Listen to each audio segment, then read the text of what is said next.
mendawamkan ayat ini atau doa Kangjeng Nabi dapat melepaskan kesusahan hidup, dapat membentengi daripada kezaliman orang, daripada tukang tenung, daripada tukang santet, daripada ilmu-ilmu hitam lainnya.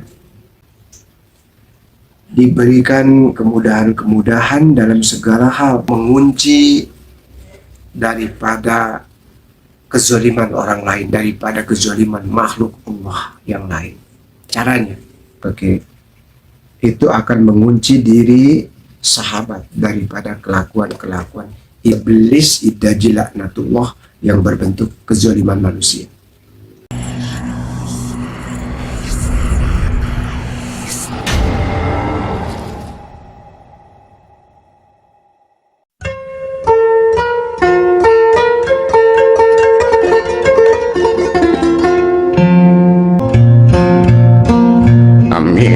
Ampun nyaparalun ka Gusti nu Maha Agung, ka Nabi anu linung Muhammad anu jinunjung. Assalamualaikum warahmatullahi wabarakatuh. Salam ta'zim, sampurasun sahabat dimanapun Anda berada. Semoga pada kesempatan kali ini kita tetap diberikan curahan rahmat, taufik dan hidayah oleh Allah Subhanahu wa Ta'ala. Semoga dengan curahan rahmat yang kita terima, jasadiah kita menjadi sehat, rohaniah kita menjadi sehat, mudah dalam segala urusan, berkah rezeki kita, insya Allah hidup pun berbahagia. Riyadah dalam pandangan ulama-ulama torekat ialah mendidik murid untuk dapat menguasai dirinya sendiri melalui latihan-latihan spiritual. Dengan riyadah, murid-murid sanggup menentang hawa nafsu atau mengendalikan hawa nafsunya, sedia mengubah kebiasaan yang berdasarkan syahwatnya. Riyadah adalah latihan menggantikan perbuatan jelek dengan perbuatan yang terpuji, mengendalikan nafsu berkholwat untuk beribadah dan bertafakur. Dengan demikian, fadilah dalam tasawuf adalah latihan kerohanian untuk menundukkan keinginan nafsu syahwat dengan menjalankan riyadah. Di sisi lain, riyadah bagi para pengamal torekat merupakan metode yang paling efektif untuk membersihkan hati dan mensucikan jiwa, sehingga menghasilkan akhlakul karimah, akhlak yang baik tentunya.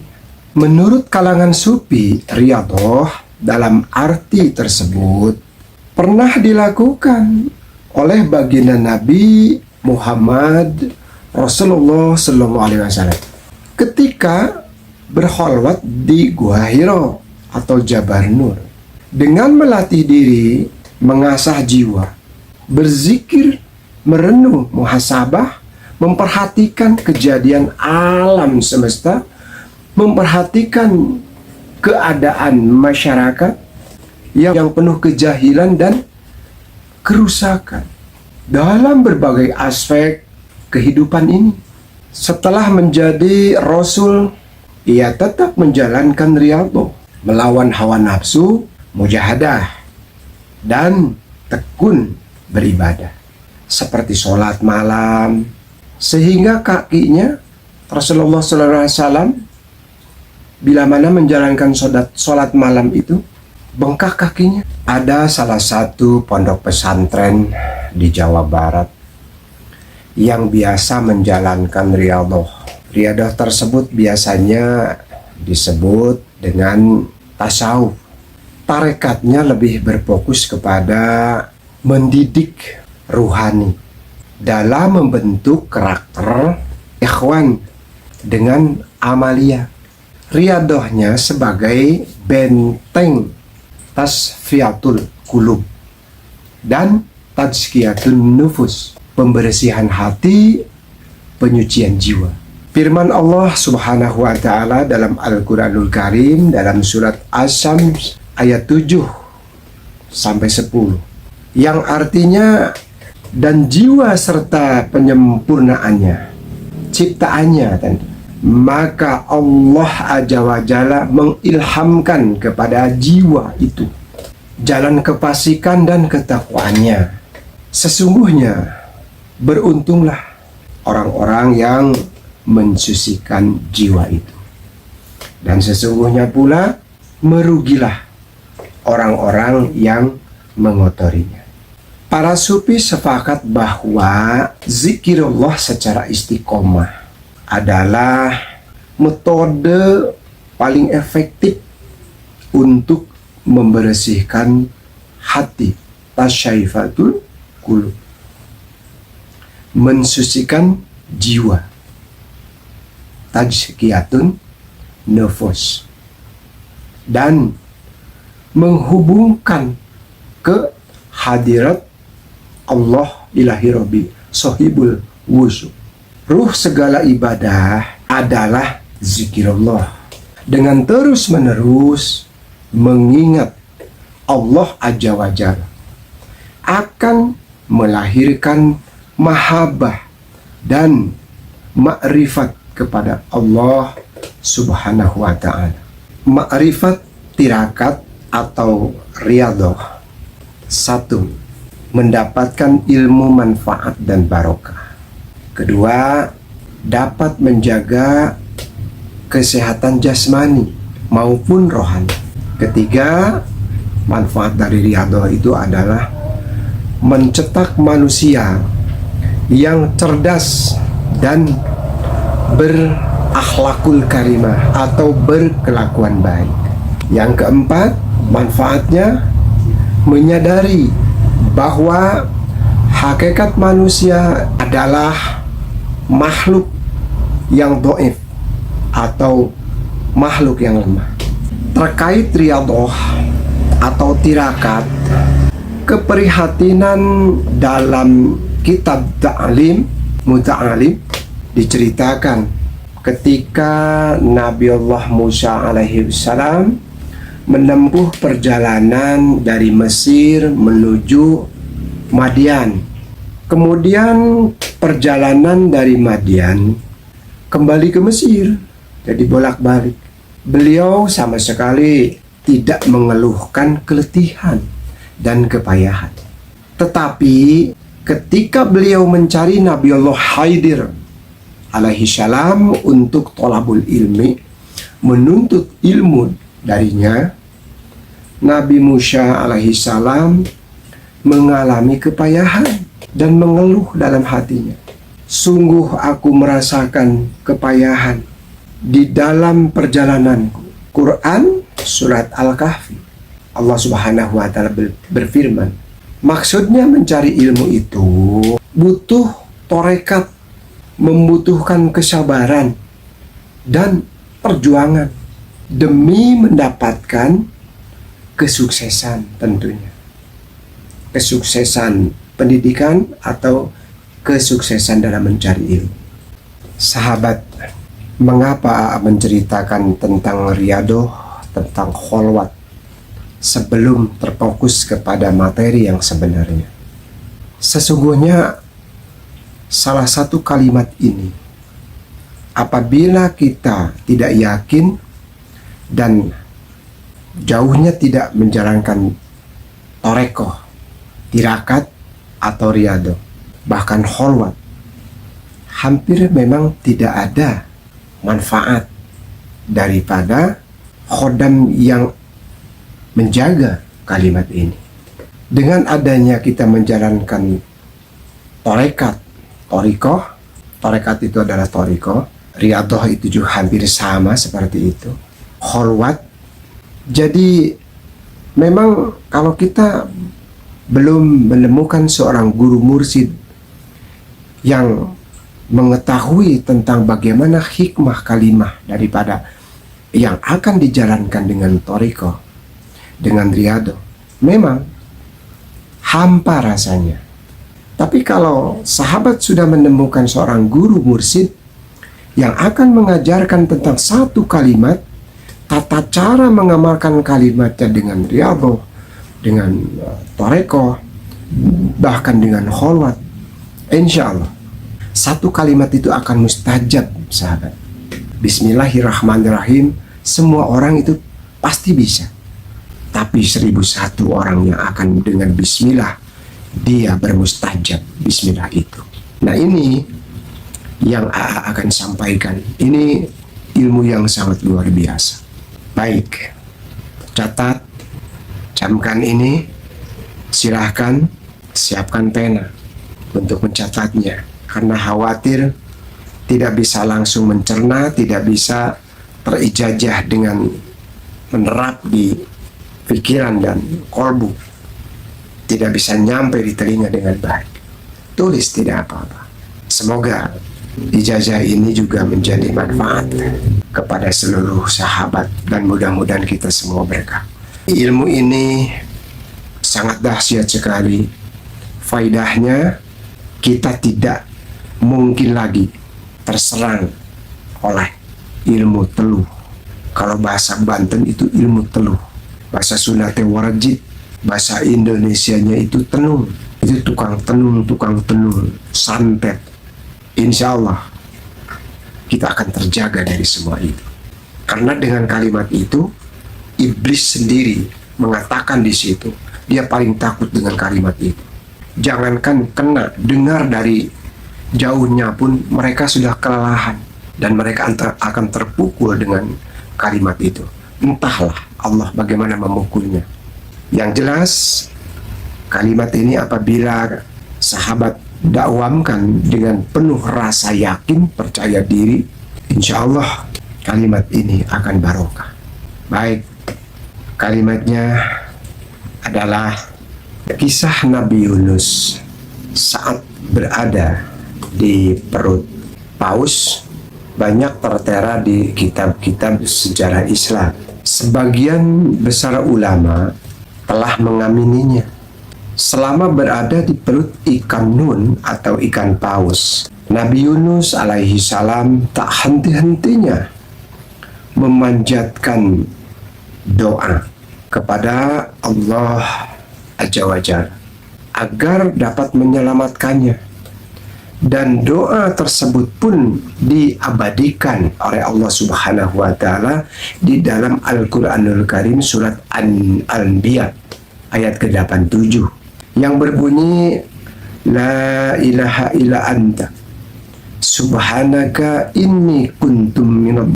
Tidak ada Tuhan selain Engkau, Maha suci Engkau, sesungguhnya aku adalah termasuk orang-orang yang zalim. Dalam sejumlah riwayat, Rasulullah Shallallahu Alaihi Wasallam membeberkan sejumlah manfaat apabila membaca doa tersebut. Di antaranya riwayat Ahmad At-Tirmizi, An-Nasa'i dan Al-Hakim dalam Nawazir Al-Ushul bahwa Baginda Rasulullah Shallallahu Alaihi Wasallam bersabda, barang siapa yang membaca doa ini, maka permintaannya akan dikabulkan oleh Allah Subhanahu wa Ta'ala. Tentu dengan segera. Membaca doa ini juga tak terbatas pada permintaan saja. Maksudnya permintaan hajat. Ketika ada hajat atau hajat tertentu. Rasulullah SAW sebagaimana dinukilkan dari riwayat Al-Hakim dari Sa'ad bin Abi Waqqas menyebutkan apabila membaca 40 kali doa ini ketika sakit lalu kemudian dia meninggal dunia, maka dia akan mendapatkan pahala orang yang meninggal syahid atau mati syahid. Riwayat ini diambil dari kitab Al-Dur Al-Mansur Syekh Syahid Muhammad bin Al-Alwai Al-Maliki Al-Hasani dalam kitab Ahwab Al-Faraz mengungkapkan para alim ulama dan wali kerap membaca ayat ini.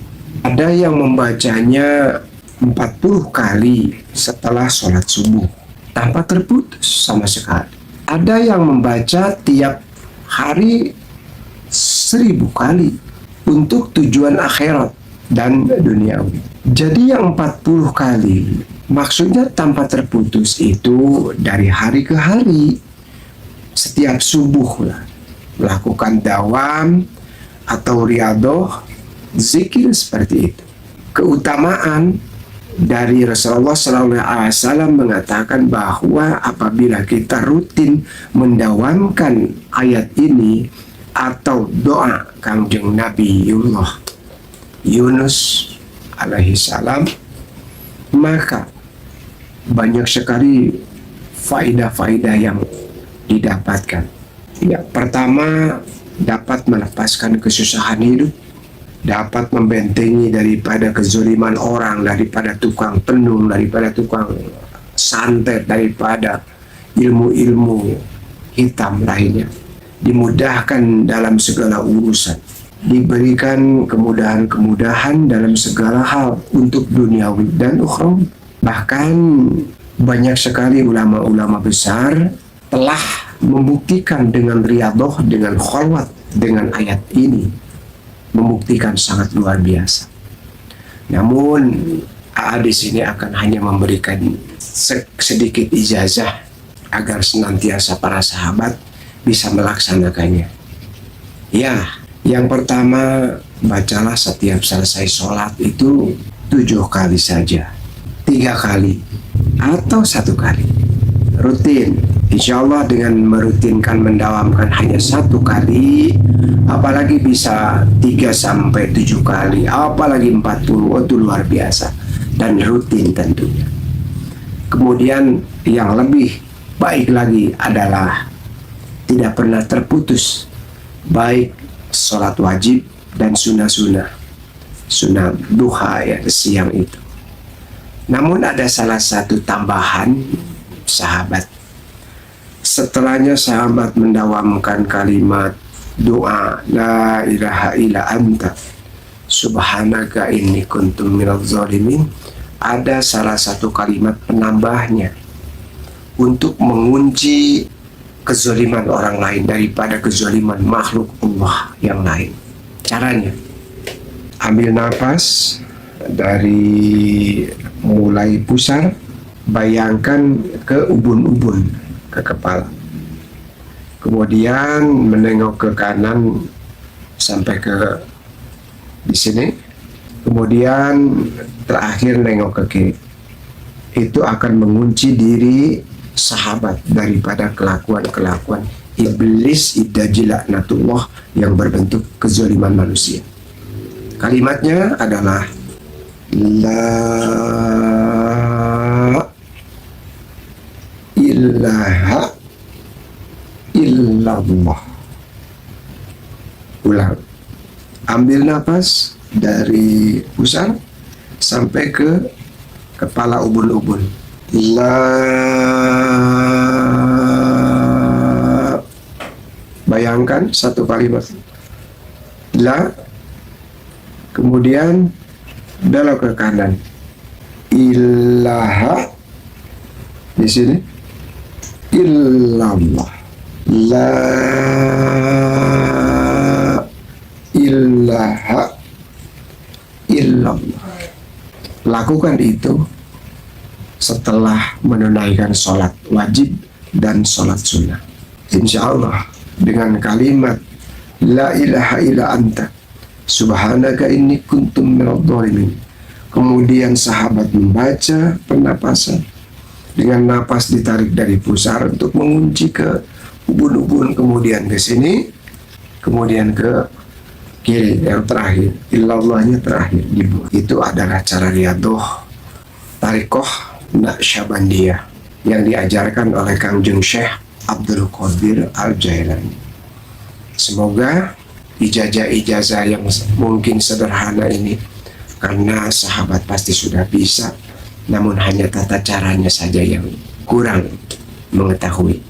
Semoga pengetahuan ini kita sama-sama membedah, sama-sama sharing, sama-sama bertukar informasi tentang hal-hal hikmah dan ghaibiyah. Pasti banyak kesalahan, banyak kekurangan. Oleh sebab itu, mohon maaf atas segala kekurangan. Tentu mohon maaf zahir batin. Billahi taufiq wal hidayah. Wassalamualaikum warahmatullahi wabarakatuh.